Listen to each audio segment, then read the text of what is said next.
I know I shouldn't be writing this. I know that even typing his name makes him stronger. But if I don't tell someone, anyone, then what's the point of holding it all in?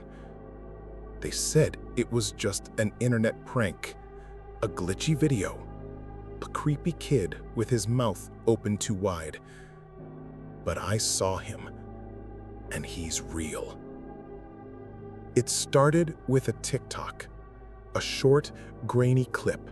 No captions, no context, just a pale boy, maybe 8 or 9 years old, sitting on a chair in what looked like an old classroom.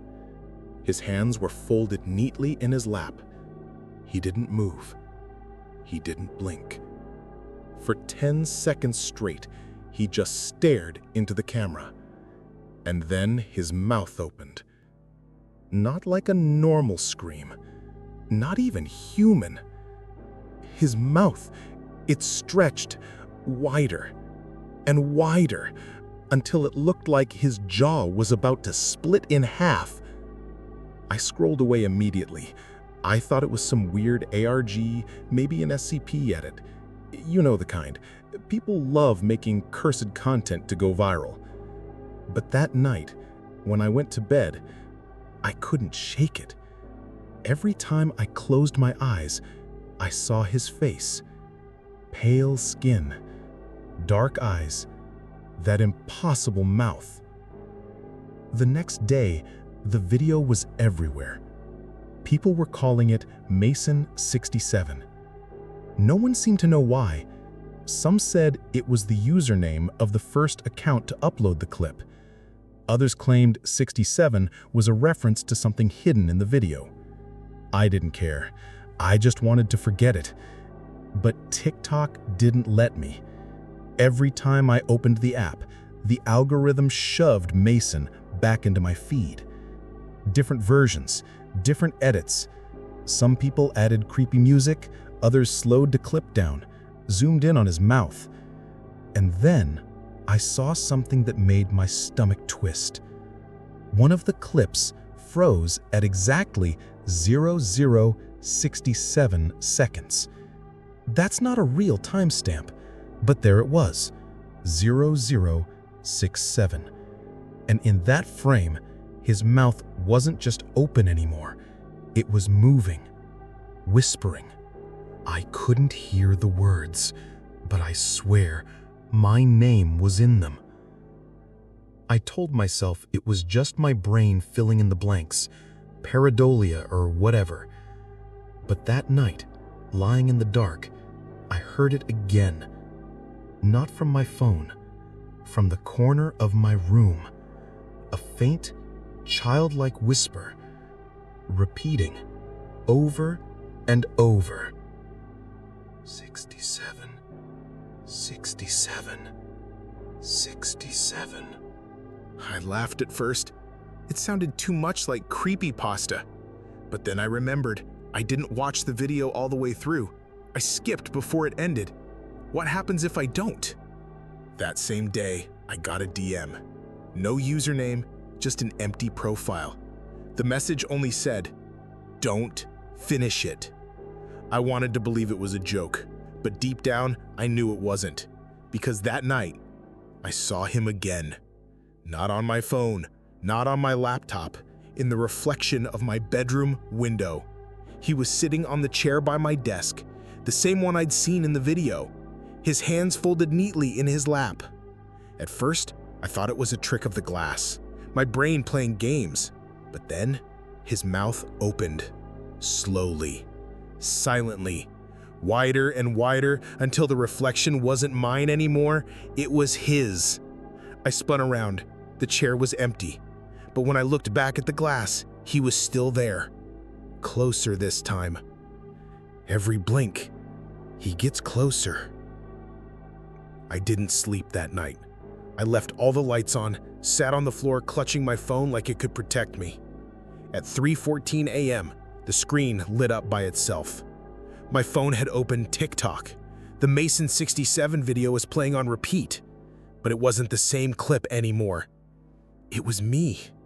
Me sitting on my own chair, my own room, and behind me, the boy, his mouth already open. Don't turn around.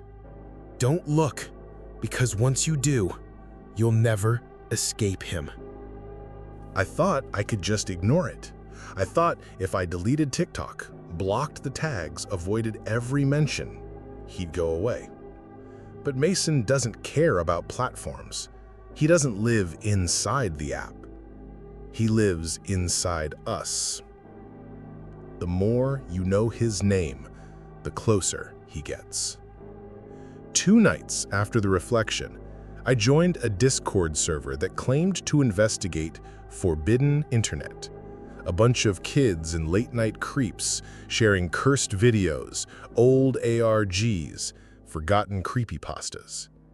When I typed Mason67 in the chat, half the users instantly left. The admin messaged me, "Stop, don't bring him here."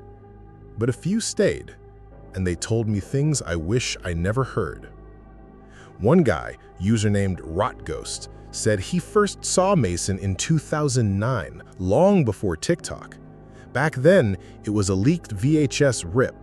He swore the original tape ran for exactly 6 minutes and 7 seconds. Another user said their cousin watched the whole thing.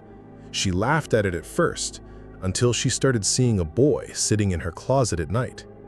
A week later, she was gone. Her room was found empty, door locked from the inside. Only her laptop was left on, looping the video at 0067. They all repeated the same warning: never watch the full video. But you know how curiosity works. The second you're told not to do something, you want it even more. That evening, I couldn't stop thinking about the tape.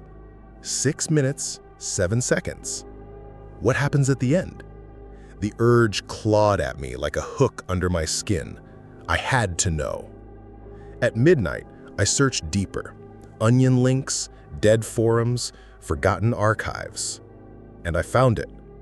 A zipped folder labeled m67_full.mp4. I shouldn't have downloaded it, but I did. When I pressed play, the air in my room felt heavier, thicker, like the oxygen itself was warning me.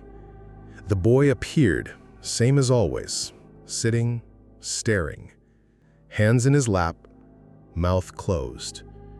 The timer ticked, 0010, 0020, 101. My stomach churned. Every instinct screamed to close it, but I forced myself to keep watching. At 2:13, his eyes blinked for the first time. At 3:40, he whispered something. The audio glitched, but it sounded like numbers. At 4:59, the background changed. He wasn't in a classroom anymore. He was in my room. The chair in the video was the chair in front of my desk. I froze. I couldn't breathe. The timer hit 6 p.m. His mouth began to open, wider, wider, skin tearing, jaw unhinging like a snake. Inside wasn't a throat, wasn't teeth. It was black, endless, moving. Shadows spilled out of his mouth, crawling across the walls of my room through the screen. At 6:07, the video glitched. My laptop screen turned into a mirror. And in that mirror, I didn't see myself.